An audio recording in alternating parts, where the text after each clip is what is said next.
Tonight, we can't trust tech companies to protect our privacy. We can't trust sport to shield us from racism. And politicians need an anti-corruption commission to keep them in check.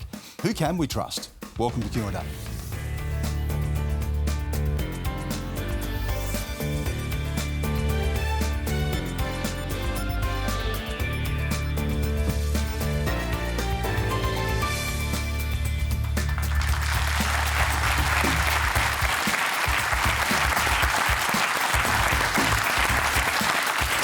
Thanks for that welcome. I'm Stan Grant. Is history calling an Indigenous voice to Parliament, and is it time to scrap proposed tax cuts for the rich? We have a panel to answer all your questions tonight. Senator for Tasmania, Jacqui Lambie, Gunaikurnai and Wotjobaluk writer Ben Abbatangelo, veteran broadcaster Alan Jones, Nationals Senate leader Bridget McKenzie and Minister for Industry and Science Ed Husic. Please make them all feel welcome.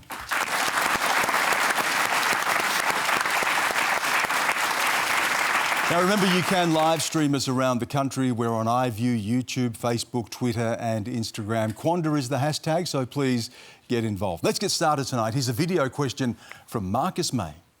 Considering the new Federal Integrity Commission will have the power to investigate retrospectively without limit, is anyone on the panel feeling a little nervous or insecure at the moment? Bridget McKenzie? Thanks, Stan, and thanks for your question. I've run at the last two elections that we needed a National Integrity Commission. I wish we could have got it legislated in the last Parliament, so I welcome the legislation before Parliament at the moment. It's been sent off, obviously, to a committee to hear from legal experts. We've seen state jurisdictions have their own versions of integrity commissions, and the practical application of that has had mixed results. So getting the feedback from those jurisdictions, I think, is important. But we need to have confidence that systemic and serious corruption is not part of our public life. Would that likely include an investigation to something commonly known as sports rorts that you were, heavily embroiled in at the time? Well, I think I'm very comfortable with the program that was run. 684 community clubs have better sporting facilities as a result. Ministerial discretion was exercised appropriately. And as Ed has said previously, ministerial discretion is absolutely a core part of our parliamentary democracy. But the National Audit Office wasn't happy with it. It said it didn't abide by the proper assessment processes. Isn't that precisely the sort of thing that No, that's not what it actually said, Stan. But the ANAO is another core part in our parliamentary system of integrity measures, and the ANAO does investigations and audits into a whole raft of government programs and projects and grant application systems, and they have done that for a long period of time. So whether it's Anthony Albanese's audit report from 2010 into when he was the infrastructure minister that actually looked at columns being added about electorates, etc., whether it was my grant, sports community grant system, the ANAO makes recommendations out of those audits, and it's appropriate for ministers to accept those recommendations so the system gets better for the next time, which is exactly what happened with sports grants. Ed Husic? I think from our perspective, we understood very clearly at the last election that repairing trust in the system was really important, and we made that commitment that we would bring the National Integrity Commission in, and we are moving quickly. Within the first 6 months, our intention is to get this thing, the legislation, through this year, to get this running in the middle of next year. We've put aside the funding for it as well. We've worked across the Parliament. We think this is an important thing that we try to involve as many people as possible if they've got goodwill and they want to work on this together. We'll do that. And I've got to take my hat off to Mark Dreyfus as the Attorney-General. He has committed a hell of a lot of work to it. Now, you had a little bit of dig at us, Bridget, so get ready. My view is, Bridget referenced the fact that the Coalition wanted to bring it in. I tell you what, they moved quicker to protect strawberries than protect integrity. They were able to get laws through pretty quick smart on strawberries, but the Integrity Commission they promised for a number of times and they didn't deliver. So I think the good thing is that there are elements of the coalition. Bridget said it tonight, and I've dealt with Bridget for years. What she says, calls it as it is. I think if there's goodwill there to work, then we should work with that. The question was, are you nervous about it? And when you look at New South Wales, for instance, and people who've been caught up in this, does that concern you? No. I mean, look, my view is, certainly going into public life, you have to expect that your decisions, you're going to get cheers and jeers, and that also your decisions will get scrutinised. From my own perspective, I won't lose one bit of sleep about that, because I've taken the view, you know who I am, I speak very directly. I didn't go into it into public life for that type of mess, and I think it's good to have a body like this, and I think really we have to restore trust in public life, and in particular federal politics, and we've just not had this body in place for ages, and it's time to fix that. Jacqui, Lambie, the fact that you need something like this, the fact that Ed Husic can say that trust has eroded in public life, what does it tell us about the standard of politics? First of all, I just want to comment on the NAC, or the Integrity Commission. It's changed its name. First of all, I want to congratulate the Attorney General for putting this in place, but you were wrong with what you said. You were listening to the Australian people out there going into that when they wanted that Integrity Commission, because what they wanted was not something that was going to be done behind closed doors. Okay, so that's what's happened in the last few days. So unless most of this will be played not out in the public arena, it will be done behind closed doors. I am hoping that the Commission is as independent as what they're saying it is, and they have the guts to say, you know what, this is worth making sure the public know what is going on, because you will never reinstall trust and faith back in Parliament or in politicians and public servants and third parties that are attached to us until you can see this playing out in the open, nor will you ever have a proper deterrent in place when it is all happening behind closed doors. This is not what this thing was supposed to be about. And in the last 2 days, that is where it's gone. And you know why they've done that? So Labor looks like they've got the support of the coalition, which they do, by putting in these exceptional circumstances in the clauses. Okay, so I need the Tills to know and everybody else to know you're going to go through this exercise. You're going to go through an inquiry in the next month. The deal has already been set. There'll be no more amendments to this. It'll be as is. Nothing's going to change. So I ask the commissioners, whoever they are that are going to be on there, to please think about this, because there is no public trust. So where are you at with this right now? You're not backing this because you think the deal's already done? The deal is already done. The deal is no doubt already done, and we're all out of the deal. So there'll be no more amendments. As that bill is now, that is how it will go through Parliament. And you don't support it as it is now? I support it. Like I said, we've wanted this for a long time. What I don't support is playing this behind closed doors and not out in the public arena. I know there are circumstances on the other foot where people need protection, especially since we have crap whistleblower protection in this country. And I know they'll need protected and they need to be behind closed doors. But a lot of it, there should be no excuse why this isn't played out in the public arena. That makes it a deterrent for corruption to happen in the future. We'll start on this question. Here's Bala Datani. Do you think that an effective integrated commission will do enough to restore trust in Australian democracy and Australian political institution?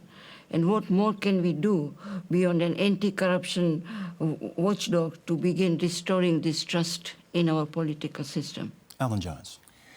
Well, Stan, the Integrity Commission, of course, is a government commitment at the election, so I think we all have to accept that that is going to come into place. But at the same time, I think we've got to realise that it's about 300 pages long and the explanatory memorandum is 500 pages. Now, politicians are not known for reading stuff, and I'm not too sure how many people have read any of this, but there are three aspects of it that do concern me. The retrospectivity is a very big issue. Now, the Liberal Party DNA is opposed to retrospectivity, so I would be surprised if the Liberal Party, although Dutton has said he's supporting this, but retrospectivity is something we ought to be very concerned about. How far back do you go? None of that has been explained. The other thing is that a commission inquiry can begin without any reference from any body. So whoever these people might be, they can just institute and initiate an inquiry without any reference and without any evidence at all of criminal conduct. Now, that ought to be some concern, I think. I don't agree with Jacqui on this business that everything has to be in the public place. There are 128 authorised names in New South Wales who have been defamed and who've had reputational damage as a result of ICAC when in fact they were innocent. I mean, Margaret Cunneen is classic, of course. She had to go to the High Court to disprove charges made against her in ICAC. Murray Keir fortunately could afford to go to court. He was found guilty by ICAC. The magistrate completely dismissed and dismantled the ICAC findings. Now, Dreyfus seems to be saying that reputational damage may be taken into consideration. Now, the law has been changed in New South Wales where 3 commissioners have to give appropriate evidence that reputational damage is not likely to occur if an inquiry publicly is to take place into a particular individual. Now, Mark Dreyfus seems to be saying that you may take into consideration the prospect of reputational damage. Now, we've seen some appalling instances of this in New South Wales, and the classic case is Bridget. I mean, her whole private life was thrown into the public place. That matter could have been all determined. There are international bodies who do it entirely differently. They go in camera, they go in, not in public, to determine whether there is appropriate evidence for charges to be levelled. When that determination has been reached, that the evidence justifies going public, then you go into the public arena and the person is named. So I think this needs comprehensive debate. And Ed, I see your party is saying you want it all over by November 21. That's 8 weeks away. I mean, it's all going to be resolved and cleaned out. Something as important as this, with that amount of legislation and documentation, should be given more than 8 weeks for appropriate public discussion. Ben. We're on Gadigal, Stan, unceded, so I recognise, that relationship with the living lands, waters and skies. I'll clarify as well, I was on Gadigal country in my formative years where I learnt not to shy away from looking white supremacy in the eye, and that is the reason why I came here tonight. On integrity and trust, and that juxtaposed with a political system that was forced into place under the guise of fiction, and think that those two things can marry up and coexist is unbelievable. So on the Integrity Commission, I'd love to know how retrospective it can be, because if you really want to look back retrospectively, you will realise that this system of government has no integrity and it cannot be trusted. Bella, you've raised questions about trust of politicians, haven't you? Why don't you trust politicians? From what we saw last week, Scott Morrison and all that, he kept on changing his statement all the time. So we didn't know whether to believe him or not, what he said in the first place. So that's one of the reasons, you know. And sometimes they don't follow what they say. They don't continue with what they are saying. They say, do this, but they do exactly opposite of what we are told to do. So you're concerned about what Jacqui has raised about the privacy? Yeah. And the fact that people don't know necessarily what's happening here? Yeah. Alan talked about how many numbers, how many pages there are in all of this that you will never know. Yeah. But then, you know, sometimes this integrity, that ICAC, like former New South Wales Premier, her whole career was ruined because of private life was brought into public, and then at the end of the day, it didn't matter much to general public like us. I think you raise really, really valid points, and that is why it's so important to get this right, because it's not just going to be for the next 3 years for the Labor Party. Once this body is set up, it is going to be forevermore, ensuring that serious and systemic corruption is not occurring at a federal level, and that's something we all need to be confident in. I think in terms of trust with politicians, we need to be a lot more connected to our communities. I think we saw those candidates that were successfully connected to their communities, the National Party candidates out in the regions, very connected. A lot of the new independents, very connected with their local community. So I think Australians are wanting to know who their politician is, to be able to have that conversation in the coffee shop, ask, you know, be a lot more sort of engaged with the parliamentary process more broadly. And I think that honest conversation and holding each other to account as community members do will go a long way in restoring trust. And I don't think we should allow the debate to create in the public mind the notion that politicians are dishonest. I think that would be a very unfortunate point to reach. I think the bulk of politicians try to do the right thing, and I think that they're most probably their integrity is beyond reproach. I think we're talking here about processes which actually lead to activities which are corrupt. But at the end of the day, we've got to learn to have faith in our politicians. Obviously, they've got to be put under the microscope, and if this allows that to happen, that's fine. But the notion of retrospectivity, I mean, how far back do we go? To be able to pursue a case against someone without any evidence of criminality and without any reference from anybody, I think we're getting into fairly dangerous territory here. I have to say, I think you find the retrospectivity goes back 10 years. That's the first thing. Second thing is... I've lost my train of thought there. That's not like you. I apologise, I know. Jack, I think it needs to go back to 1901 because if this is going to be independent and if this is not going to be a politicised body or able to be politicised, then it does need to go back to the beginning. I think after the last 9 years of the coalition government, it needs to go back 10 years. Well, I'm sorry, it needs to go back. And the other thing is, it is up to the Commission. It doesn't matter what we say here or anything else. If they believe there is enough evidence to start procedures against somebody or a body, then that is up to them. That is what they're paid for. They are well and truly trained in that area, and I look very forward to seeing where it goes from here. And there's your point. So you were very quick to say I was wrong earlier, but the point is the way the legislation's framed, Jacqui, is that the exceptional circumstances test, that will be set up by the Commission to determine what goes public, what doesn't. What is an exceptional circumstance? And it's yet to be defined. Hang on a second. And every time I'm with you, you always jump all over me. I don't know what it is that I say. You always hurt the ones you love, don't you, mate? Yeah, that's true too. So, if you look at, ICAC's one of the most... The New South Wales one is one of the most powerful ones in the country. How many public hearings does it hold? 5%. Makes the call. So they will make the call as to what ones go public, what ones don't. And if we want something to be independent, we can't tell them how they should run in terms of making those calls. They will make that call.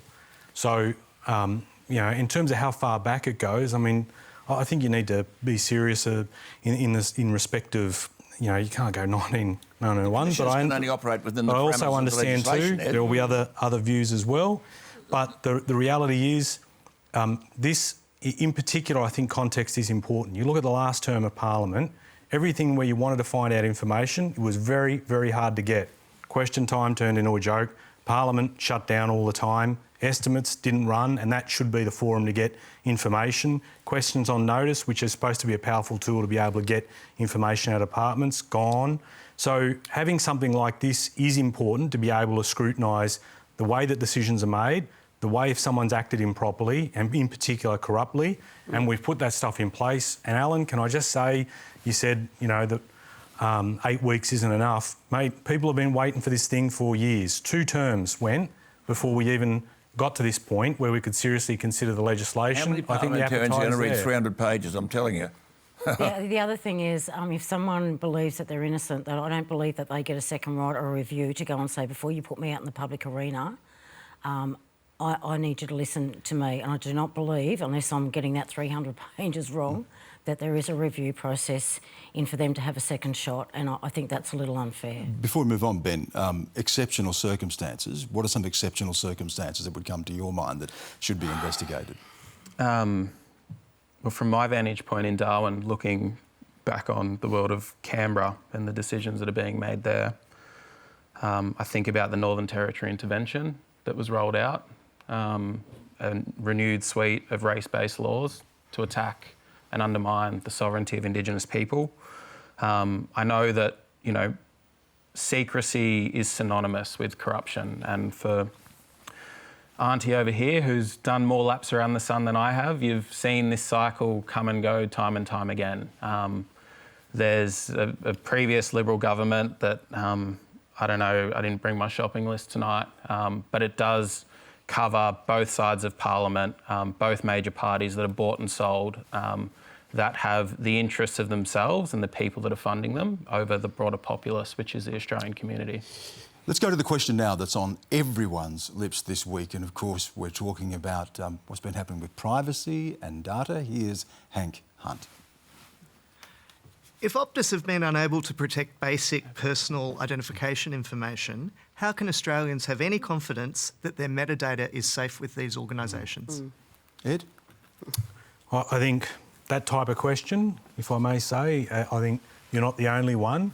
And I think it's the type of question not only to Optus, but to a lot of other businesses that store data. And this is so important to modern businesses who collect such enormous amounts of information. We hand it over willingly in many respects, but in some cases we have no choice. If we want to access the service, we do have to hand over a lot of personal data, particularly to validate identity around passports, driver's licences, Medicare numbers, a whole host of other means as well. Those data pools that get created in businesses, they have to be treated way more seriously by a lot more businesses. Optus should be a warning to a lot of Australian businesses about the way it works. And I don't think it's just an issue of technology, because my view is you can have the best systems in the world, but if the culture of the place doesn't value the data, and if you have people, for instance, and there have been cases where passwords were left on a post-it note on a computer and then all that data was accessed and misused, it's really serious. So I think Optus does need to, in terms of any remedy that's required as well, I think they're going to need to step forward and stump up for that. And they are going to have to work very hard to rebuild confidence, because at the heart of your question is an issue of confidence in the way that your data is managed by business.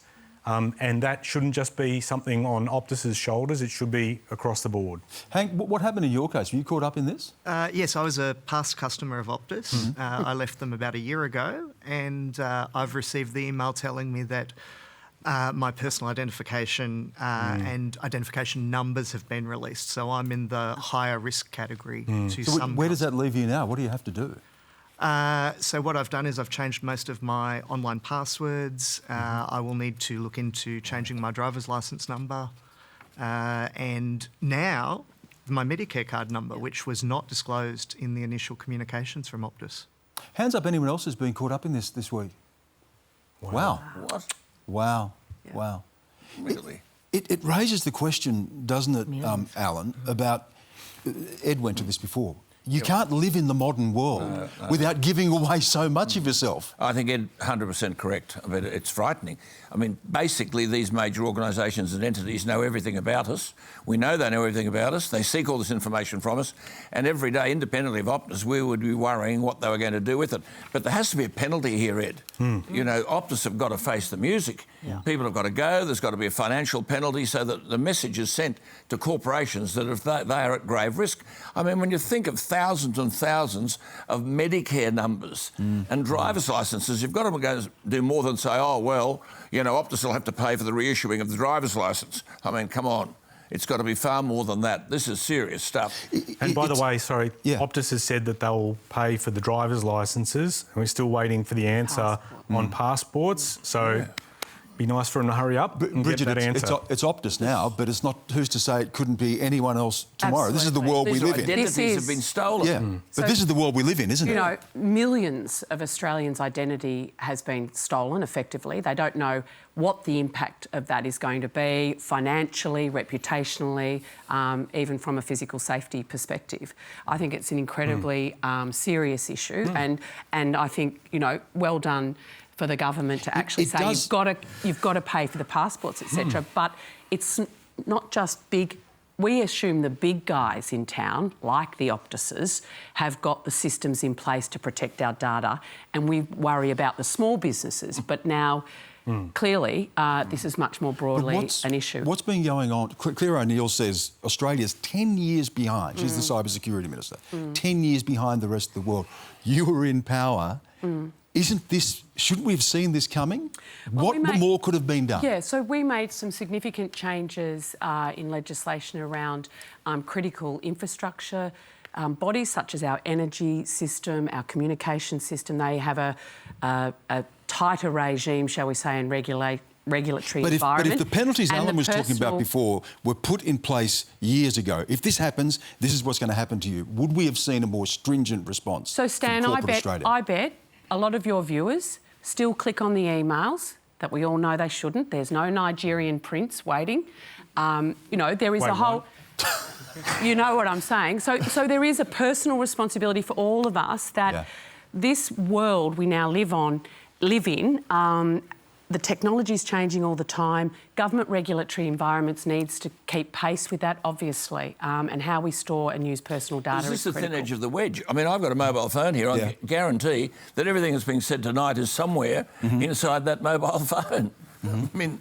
That's the way the world's functioning. And Ben's sitting here, and I have to say, as an Aboriginal person as well, Jacqui, Aboriginal people have known what it's like to have your data controlled by the state for a very long time, haven't we, Ben? Yeah, we also know what it's like to have sovereignty over data and ourselves. I think Optus, for me, observing it, has just showcased how numb we've become to enabling and allowing corporations to gather and hoard so much information about us. So my mind's thinking about, sure, how do we ensure that this doesn't happen again, but how do we move to more of a decentralised space where people can have sovereignty over their data, sovereignty over themselves? Jacqui, you've spoken about this before, and I know you've been involved in the veterans' inquiries and stuff as well, which goes again to protection of your data, of your privacy, of your health records, of all of these things that are apparently available to anybody who can get access to them. We definitely see that in our stuff being chucked around, especially in the Department of Veterans Affairs. There's no doubt about that. But I think the other thing is I want to know why, when you leave a company, why does it need to keep your data? Quite frankly, that should be the first thing that's put into law. You cannot keep that data any longer. If you don't belong to them, nor can they sell it off. This sell-off of data, I think, is absolutely rubbish. It's just not on.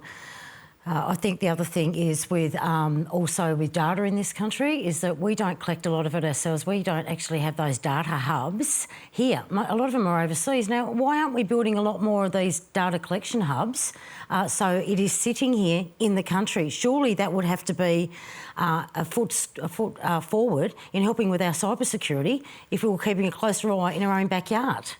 Hank, Ed's here. You've got someone from the government you can ask a question of. What do you think is the role of government here? What would you like to see done? I'd like to see penalties imposed on corporations and stricter criteria, particularly around past data. But to have my phone service, I had to give my driver's licence. There was no way to have a phone service other than that, and that was mandated by government that I had to do that. We need to think about all of those things and how much data is being pulled together. Ed?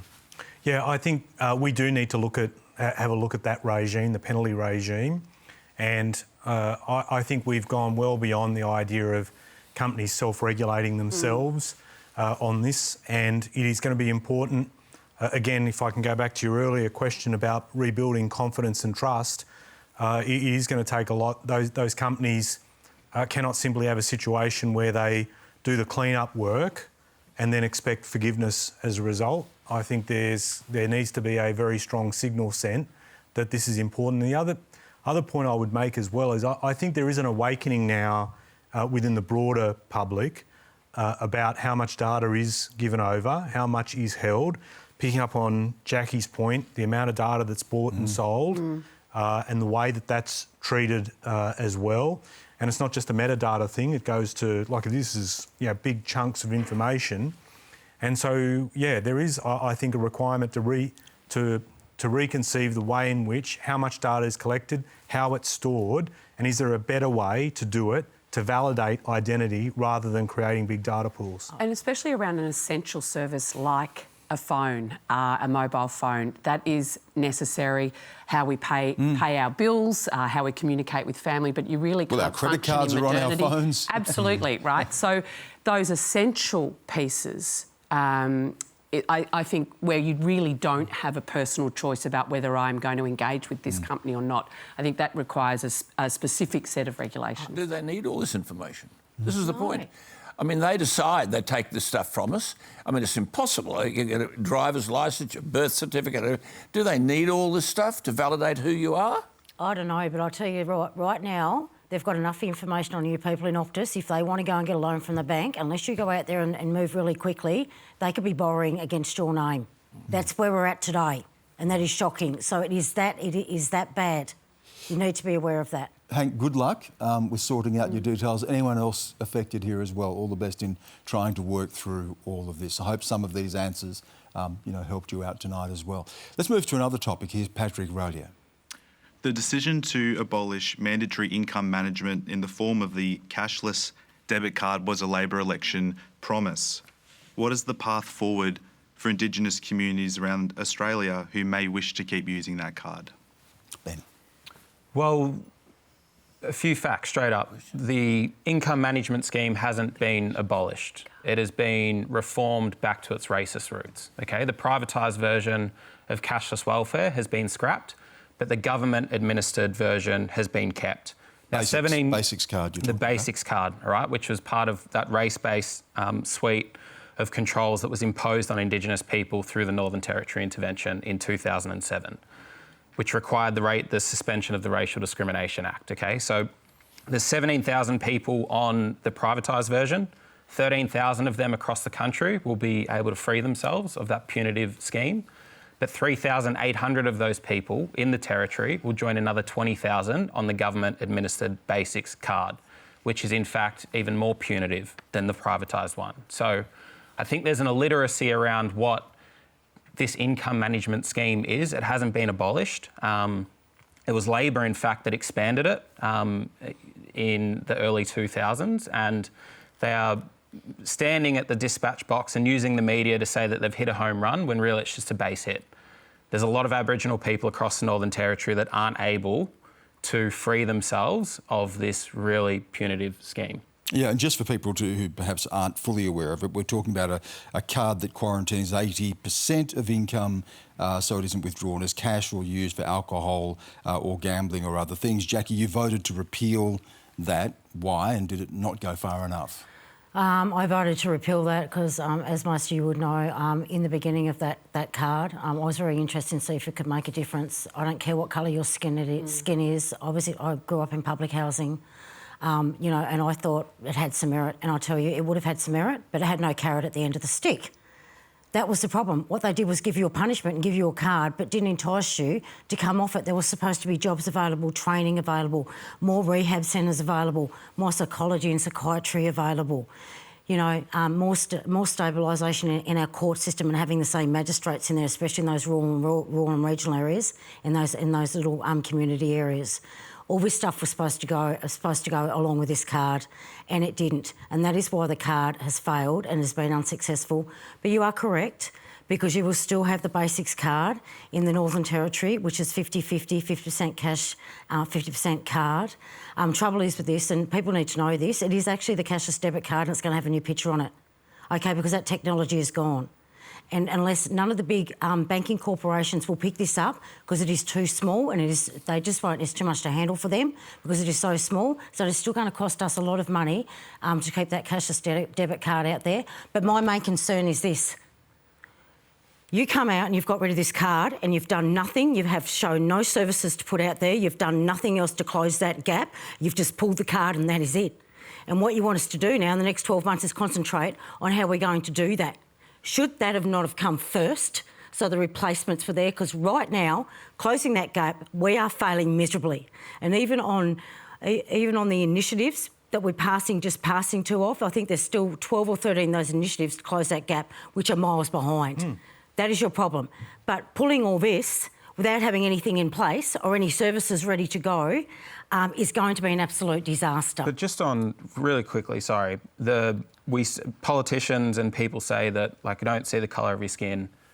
The Basics card was created through the suspension of the Racial Discrimination Act.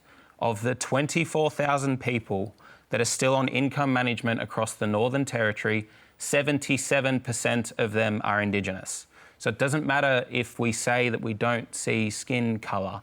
It was a part of a broader regime. It cannot be viewed in isolation, and it required the suspension of the Racial Discrimination Act. How can it even exist? It'll give you a chance to respond to what Jacqui had to say as well. So we, if I can, I want to come to this by picking up on a point I think you raised about people, particularly politicians, saying one thing before an election and after. So we did make a commitment we would get rid of this card. We did a lot of consultation prior to, particularly in terms of then Shadow Minister Rishworth and Shadow Minister Burney, did a lot and visited a lot of the communities and went through it, right? So we went through that process. And you are absolutely right in terms of there are a hell of a lot of, in terms of the targets in closing the gap, that we are as a nation, we are nowhere near, and we absolutely do need to work on that. But it wasn't conditional that we would get rid of this card and then ignore the rest. There is a deep commitment in our side of politics to deal with all those issues. Now, very grateful, for all the support that we've had from people in the Parliament to get rid of this card in the face of some real fear-mongering. But if there are other ways in which we need to get things done, we are all ears on that, right? So there's no doubt about that, but we are doing what we said we would do and get rid of that card. Well, I'm the side of politics that supports the cashless debit card. And to Jacqui's point, having a range of support services for the communities, if you're going to change the system, were important. When the Senate went out and had the conversations on the ground in communities, in Indigenous communities, it was the coercive control of not the card holder in families. So for many, many women, this card allowed them to feed their families, make sure their children got the basics into the household without the coercive control and the cash being used for other means. That is the reality that senators heard, Labor and coalition senators heard, Indigenous senators heard on the ground through that inquiry, and that is the message that they brought back to the Senate. So, I hear what Ben is saying. You don't. No, I actually do, Ben. The humanitarian language of Indigenous women and Indigenous children will force this country to do anything and then say that it is good for us. Before it was, hang on, the cashless debit card has got nothing to do with race, but this whole conversation has been about closing the gap. How are we drawing these parallels together if it's got nothing to do with race? Now, there is no empirical evidence for this scheme. There's no explicit even articulation of its theory of change, of how it works. And if you need to use... Ben. No, it is correct, Alan. I'm not done, please. Ben, it is not correct. And also, it is just... if you need to suspend a Racial Discrimination Act, I've said it 3 times and no one's even flinched. It's oh no, but of course we need to put these controls onto Aboriginal people. These people that have been around forever do not know how to govern themselves. It is absurd that I've said that 3 times. It hasn't registered. The cashless debit card has not been abolished. There are more people on the government-controlled one. And I'd like to know, Ed, really specifically, why can a private company not administer it, but the government can? What's the difference? Well, because we have a lot of government... I'll just finish this quickly. Yeah, sure, yeah. Because there are a lot of government systems that are administered, particularly in relation to income, when you look at what Services Australia does. You've abolished it because it's inhumane and it's coercive. You haven't abolished it for any other reason. It's wrong for you to think that everyone's opposed to the people that you represent. The motives behind this were very laudable. They hoped that it would improve the quality of life in certain Aboriginal communities. That's what they hoped. They were on the side of the Aboriginal communities. Now, if you go... Well, you may laugh at that. Well, it's amazing because you said before... You cannot be on our side if you consistently look in at us like problems to be solved. You do not know. Well, there are a few problems out there about violence and drunkenness and alcohol. Those problems, Alan, don't just exist in the Aboriginal community. They have to be addressed, but I'm simply saying you said there was no empirical evidence. There's not. Now, well, the Sejuna Mayor would disagree with that, and he said since the introduction of the cashless card, then the level of violence had decreased. That's an anecdotal. Well, it's not anecdotal. He produced the figures. It was the same in Hervey Bay. Now, you're suggesting that this is all done because we're all opposed to Indigenous Australians. We're not. We want quality of lifestyle for everybody. And the reason the government, rightly or wrongly, introduced this, they hoped that it would improve the quality of life for several people in those communities. And the evidence is that that has happened. Now, the government have a different view. They're entitled to that view. But Jacqui's right. Before you dismiss the card, you should have put in place structures which would deal with the problems the card was designed to overcome. This leads us to the next question and the question after that as well. If you're just joining us, you're watching Q&A Live with Jacqui, Lambie, Ben Abbatangelo, Alan Jones, Bridget McKenzie and Ed Husic. Now, last week we learned of yet another racism investigation in the AFL. The Hawthorn Football Club is facing allegations of separating young First Nations families and pressuring one couple to have an abortion. Here's a question on this now from Deirdre Trewella. Hi to the panel. I'm a First Nations woman from the Jarraroa mob in southeast Queensland, and I have worked in Aboriginal welfare settings for over 25 years, and I have survived being torn apart by government legislation. Given the situation at Hawthorn Football Club and the voice to Parliament being debated in boardrooms and bars, there appears to be some hostility towards First Nations people. My question to the panel is, why is there so much hostility and how do we remove it? Alan, I'll go to you on this because we're talking again about racism and racism allegations in the AFL. We know what Adam Goodes went through. And at the time, you said that Adam Goodes was playing the victim and he needs to change his behaviour if he wants crowds to stop booing him. Have you had time to reflect on that and regret those comments? Those comments were made in relation to a young girl who had severe mental and personal disabilities. She was 13 years of age, and she made a comment as he was leaving the field. Wasn't just a comment. You know what the you know the offensive nature of it. But I just want to be clear on this because Adam also defended the girl the next day and said we need to be considerate of the girl. But you said he was playing the victim. Why? Well, he did play the victim at that point. The girl was still locked up in the changing room, I think it was at the MCG, until 1 o'clock in the morning.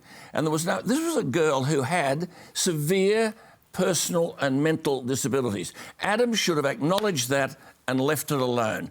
He made it a major issue. The girl already had problems. She was then further humiliated by being locked up till 1 o'clock in the morning. And I said at the time I thought there was a better way of dealing with the problem that he encountered. That's what I said. And when you reflect on this today and you look at obviously the hurt Adam went through, because the booing did not just last a week, it lasted year on year on year.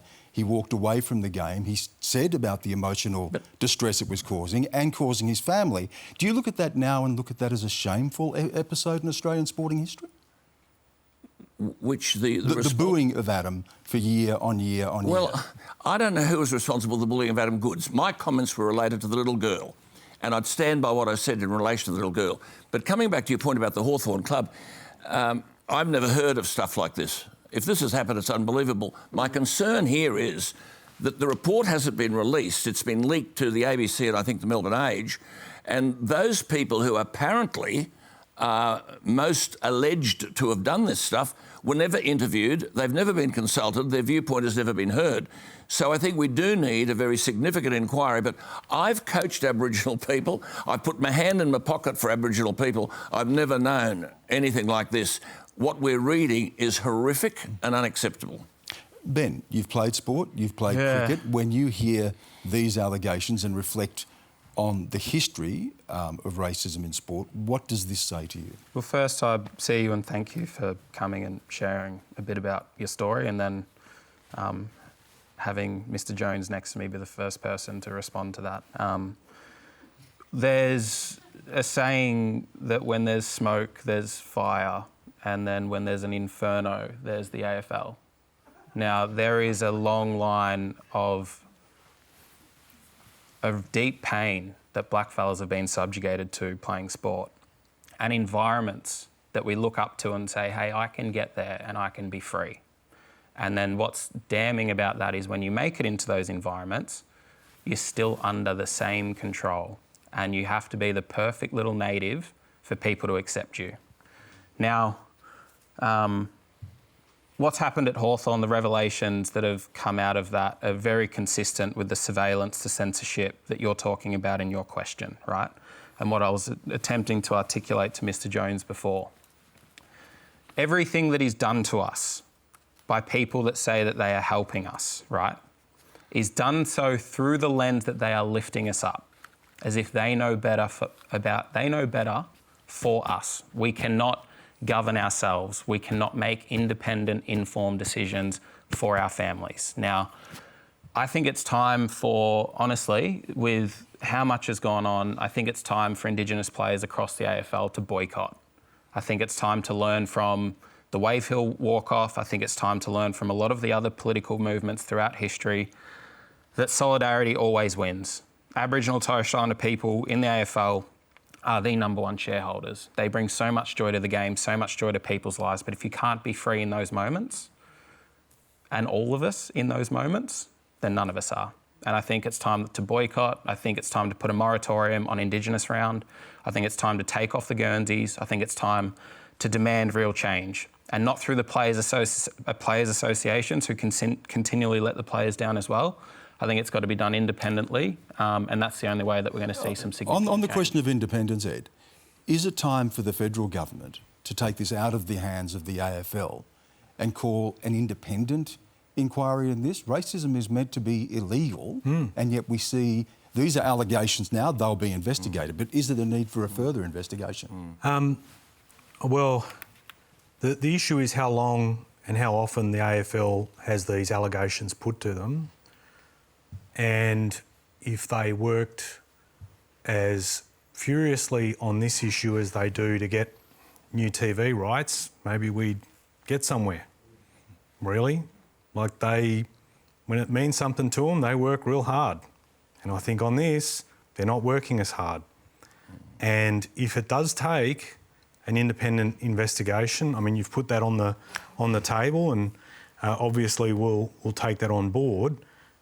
But there is a strong level of feeling about this, and I put together the way you phrased your question and the experience and your concern about how your voice is heard, treated, the response to it.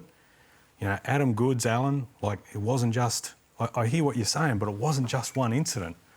Like, you know, for a person to react like that, there's been a build-up. This has happened a number of times and gets to that point, and then you get Hawthorn.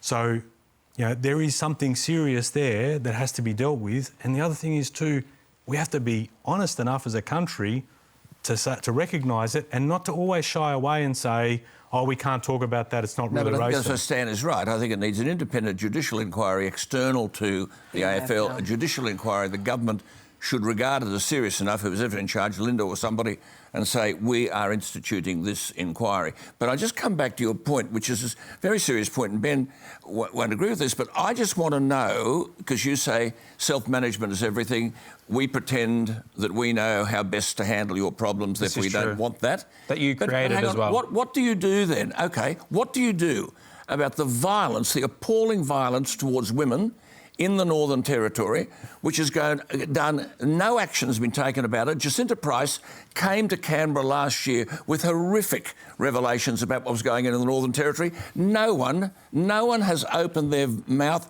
to support her, and nothing has been done. Come on, Alan, so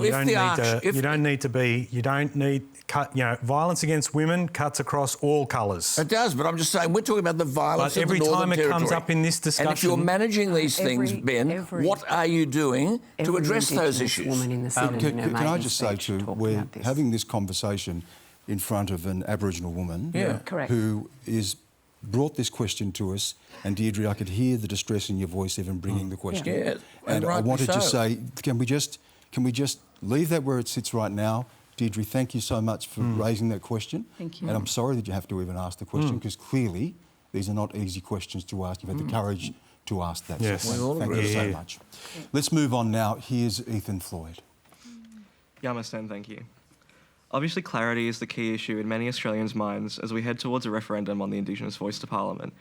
With the Albanese government refusing to adopt detailed recommendations of the co-design report, and figures like our very own Alan Jones espousing these worn-out mistruths such that the voice will be a third chamber of Parliament, how do we really ensure that Australians are well informed going into the referendum? Ben. I think it's a downstream concern, is detail after the fact. I think the voice needs to be put in context for me.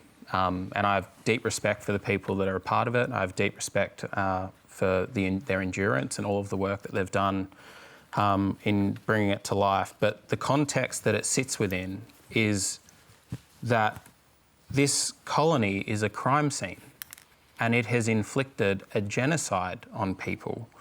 Nowhere else has the ferociousness of the commitment to strip us of everything that sustains us be so permanent, right? Now, the bloodshed, the destruction, the vandalism, it is unparalleled. So my questions, and I know many others, are, can the contempt that this government has for First Nations people ever be cured? All right? Because the voice is reliant on, the theory of change of nothing about us without us is reliant on a government acting in good faith, something that they have never been able to do. Now, for me, I'm wrestling with those sorts of questions. I want to know what is just. I want to know what is fair. And I want to know for people in the audience, like, how many of you would also vote if what was on the table at the referendum was every single centimetre, every single inch, every single metre of the living lands and waters that blackfellas have been in harmony with for more than 100,000 years? How many of you would vote for that, for land back? You've got a few. Because every time and the reason I ask that, Stan, is because every time we go to the well, right, under the winds of change, we go to the well and they drown us. 67, the referendum, we get to be counted as humans but have laws written for us to treat us like dogs. The promise of Mabo, never eventuated with native title. Kevin Rudd and the national apology for the stolen generations whilst rolling out the Northern Territory intervention. We've been here before and we work so hard to go to the well, and I have 250 years of evidence that the people that we are going to have never acted in good faith. They're the questions I'm grappling Would the voice change that, Jacqui? Do you know, as sad as it, I am for the voice, but unfortunately you guys have done this ass about face because, quite frankly, you haven't put any bones on it. You haven't put any meat on the bone. OK, I'm trying to explain out there to the white population, going, what does this mean? And the next question is, how's this going to close the gap? And I go, I don't know. And in the meantime, you're taking out a card that was doing something which was better than nothing until you could actually put something in its place. This is what I mean. So while you're out there selling a nice big thing and having Elbow out there on stage, what does that mean? What is it going to do for the Indigenous to close that gap? How is it going to make their lives better? And I need to know that, and so do the other 26 million Australians out there. It doesn't matter whether we're Indigenous or white. But, you will fail this referendum and you will divide a country if you do not get this right. And we are already divided enough. And this is my worry about where you are going with this and how you are selling it. And you have to get this right.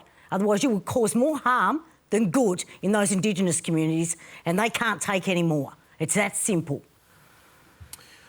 Okay, so a number of things. First, in terms of the voice itself and what we've said is we want to be able to have something enshrined in the Constitution that recognises that when we've got laws that are being proposed that will affect Aboriginal and Torres Strait Islanders, that they are consulted with and that there is a group there that we do that with, right? One.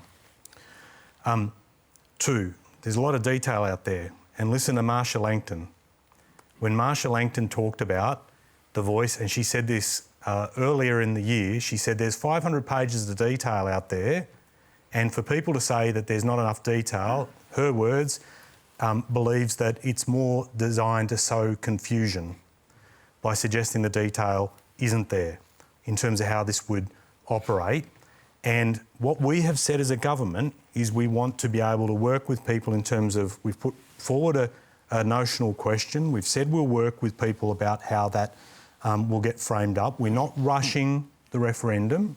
We're not doing that. And I'll come to the final point around, I used to hear John Howard say this all the time about we needed to have practical reconciliation and always said that this stuff would happen, symbolism didn't matter, and that we always had to focus on practical reconciliation, and they got nowhere. And we're still not getting anywhere because, as you rightly pointed out earlier in the conversation, we've got a long way to go on closing the gap. So we've got to be able to do that, but also do the things that we believe are right in terms of providing for the voice. Do you think, Ed, that those for 30 years you've had the same academics at that table going through ATSIC and all the rest, it is time for some young, fresh blood to actually be on those tables? These academics aren't working, obviously, because they've had 30 years. You've got the same Indigenous people been sitting on that table growing old. It is time for fresh blood. If you want change, mate, and you want to move forward, it's time to put new people on that table. I might bring people. Hang on a second. There are a lot of people on that are. Sorry, Bridget. Just very quickly. Sorry. There are a lot of people in there that have committed a lot to advance issues. I take on board the point about melding those experience with new ideas. I absolutely take that, but I wouldn't be besmirching all those people. Yeah, I also, just on record, I hear what you're saying, Jacqui, but I have nothing but admiration for a lot of those, real statesmen and women that have endured so much. And yeah, I wouldn't be sitting here without Marcia Langton. No, and I'm saying, can I just bring you in, Bridget? Now, where do you sit on this at the moment? Because I know the government, the opposition, is still working through its response to. Well, part of before when I sat on the backbench, did a lot of work in Senate with Marcia and with a whole range of Indigenous academics, which for me really opened my mind to issues that I had never previously considered. But I'm very proud to be in a parliament that has 11 Indigenous MPs. Jacqui's one of them. All strong, passionate, proud Indigenous men and women in both chambers. That's the reality from a broad political... We've got Green senators, we've got Labor, we've got Jacinta Nampijinpa-Price, obviously, for the CLP.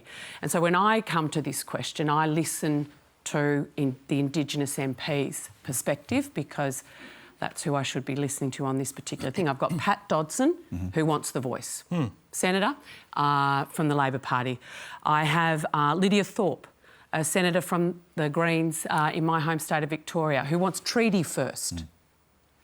And then I listen to Jacinta Nampijinpa-Price, who is in my political, in my team, and she does want to see some practical things change for Indigenous, particularly women and children, before considering the voice. And so when I come to this question as a white woman from the South, I listen to those voices, and, it's pretty difficult to negotiate and reconcile. I'm keeping my mind open, but it is difficult to come to this question when there are three very distinct perspectives on this question being put to us. And I think the nation more broadly needs to be very proud of itself, because when I arrived in Parliament 12 years ago, there wasn't anyone there. So, Alan, you've insisted, I've heard Jace, your position's shifted on this. You're originally quite supportive of the proposal of a voice, and you said so on this program, I think, in 2017. Now you're talking about it as a third chamber of Parliament, even though we know it won't have any veto power, it will just be a voice. Why the shift in your position? Well, firstly, I haven't talked about it being a third chamber. My language there was based on a discussion in relation to what Kevin Andrews' proposal has been in Victoria, that is about a third chamber. Could I just make a couple of points and I'll answer your question? Ed, you keep talking about closing the gap, you and Jacqui. Look, we've got to be very honest here for taxpayers in Australia. We provide $30,000 million every year to close the gap. That's $30 billion in a whole heap of programs designed to close the gap, and we can't close it. In other words, money's not going to solve the problem. The second thing is, yes, I am opposed to a voice to the Parliament, because we've talked a lot. But that is a shift, Alan, because initially you said, well, what's necessary, what's so hard about this? A voice is different. We've got 11 voices, Stan. I was talking about our voice. We're hearing those people. This is to change the Constitution. Now, we've been talking tonight about racism. I don't believe there's any moral or ethical justification for dividing the nation on the basis of race. And you're talking about a voice. Well, I would have thought that independently of your ethnicity, your gender, your religion, or whatever, all voices are equal. All voices should be equal. Now, here we are saying that there's... And I've read the the summary, which goes forever. The document goes for hundreds of pages, the recommendations to the government. But it makes the commitment that this voice, and we don't know how it's comprised, but I understand there's about 24 people to be on it, this voice, the government is, quote unquote, obliged to consult the voice on a range of issues, not just in relation to Indigenous matters. And Anthony Albanese has said publicly on the ABC with David Spears that it would be a very brave government that ignored the considerations of the voice. Now, what happens to all other Australians? Ed Husic has come in with a Muslim community. Do they have a special voice? But Alan, you know the 1967 referendum. Yes. was passed so the Parliament would be able to make laws for Aboriginal people, for people of any race, but to be made for Aboriginal people. If laws are specifically made for Aboriginal people, if native title exists that pertains to First Nations people, if the issues we've talked about tonight pertain to First Nations people, who are the first people of the country, what's wrong with a voice in that? Because it's enshrined in the Constitution. And once it's in the Constitution, it can't be changed. We are injecting a racist issue into the Constitution, and that was once called apartheid. I repeat, I don't think there's a moral or ethical entitlement to divide the nation on the basis of race, and that's what this is seeking to do. Well, lucky we don't look to settlers standing on stolen land for moral arbitration, Alan.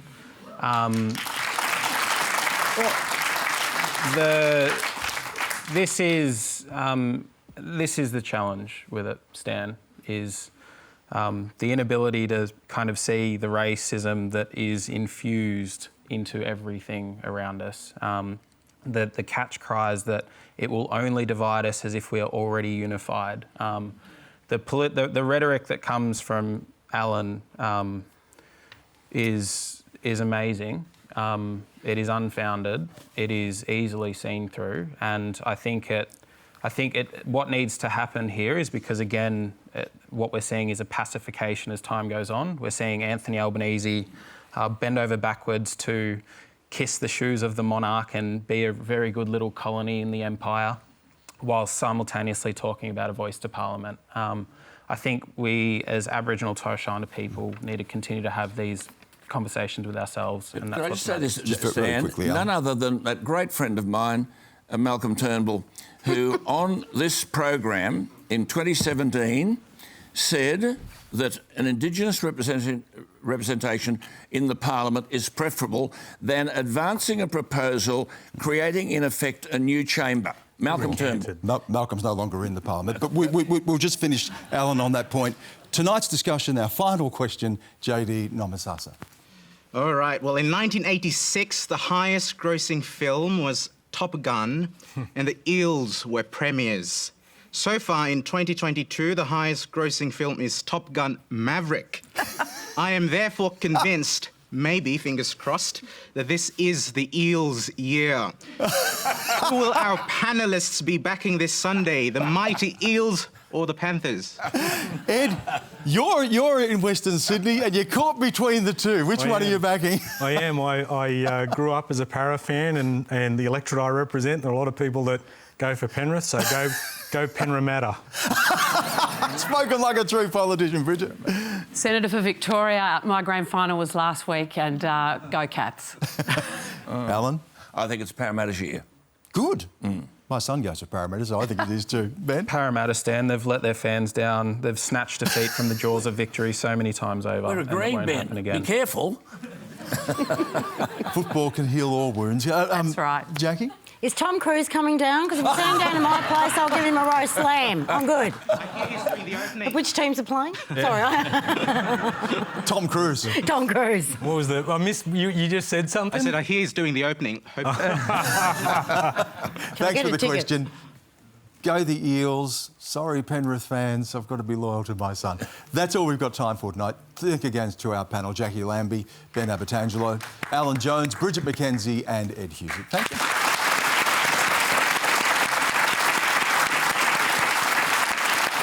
Thanks to all of you here. and at home for shaping the conversation. Next week we'll be live in Melbourne. Joining me to answer your questions there, former Justice of the UK Supreme Court and author Lord Jonathan Sumption, Minister for Social Services Amanda Rishworth, and Chair of the Professional Footballers Association Francis Awaratife. Head to our website and register to be part of the audience. Until next week, have a good night.